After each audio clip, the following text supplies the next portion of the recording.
നമസ്കാരം. ഇന്ന് കർക്കിടകം 25. അങ്ങനെ മഹായുദ്ധം ആരംഭിക്കുകയാണ്. 4 ദിക്കിലും വാനരപ്പടയും രാക്ഷസപ്പടയും കൂടെ ഭീകരമായ യുദ്ധം തുടങ്ങുന്നു. കിഴക്കേ ഗോപുരത്തിൽ പ്രഹസ്തനും തെക്കേ ഗോപുരത്തിൽ വജ്രദ്രംഷ്ടനും പടിഞ്ഞാറേ ഗോപുരത്തിൽ ഇന്ദ്രജിത്തും രാക്ഷസപ്പടയ്ക്ക് നേതൃത്വം വഹിച്ചു നിൽക്കുകയാണ്.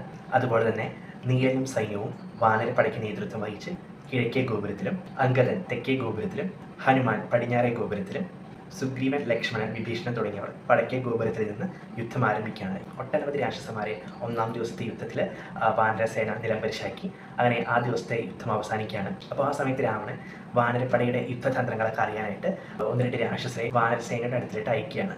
അങ്ങനെ ശാർദൂലനും കുറച്ച് രാക്ഷസന്മാരും വാനരന്മാരുടെ രൂപം ധരിച്ച് വാനരസേനയുടെ താവളത്തിൽ പോവാണ്. അവരുടെ യുദ്ധതന്ത്രങ്ങൾ എന്തൊക്കെയാണെന്ന് അറിയാനായിട്ട് പോവുകയായിരുന്നു. വാനരപ്പടയ്ക്ക് ഇവരെ മനസ്സിലാക്കിയും ഇവരെ പിടിച്ചു കെട്ടുകയും ഉപദ്രവിക്കുകയൊക്കെ ചെയ്തു. അപ്പോൾ ആ ബഹളമൊക്കെ കേട്ടുവന്ന രാമദേവൻ അവരെ വിട്ടയക്കാൻ പറയുകയും ആ വാനരസേന അവരെ വിട്ടയക്കുകയും ചെയ്തു.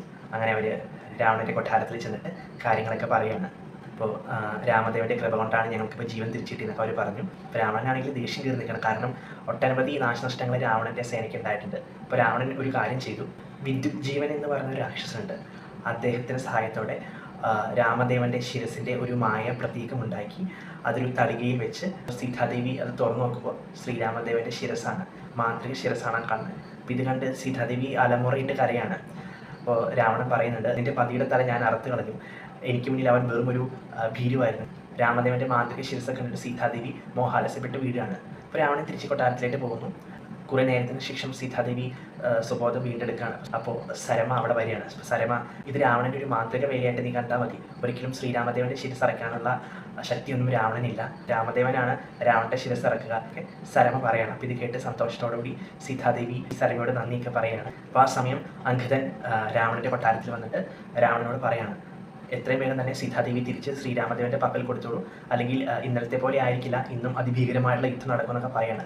അപ്പോൾ ഇതൊക്കെ കേട്ട് അംഗദനെ പിടിച്ചിട്ടാൻ രാവണൻ പറയുകയും അംഗദനെ പിടിച്ചിട്ടൊക്കെ ചെയ്തു. പക്ഷെ അംഗദൻ പുഷ്പം പോലെ രാക്ഷസ സേനയൊക്കെ മുച്ചൂട് മുടിച്ചുകൊണ്ട് അവിടെ നിന്ന് രക്ഷപ്പെട്ട് ശ്രീരാമദേവൻ്റെ അടുക്കലേക്കൊക്കെ ചെല്ലുകയാണ്. ശ്രീരാമദേവനോട് കാര്യങ്ങളൊക്കെ പറയുന്നു.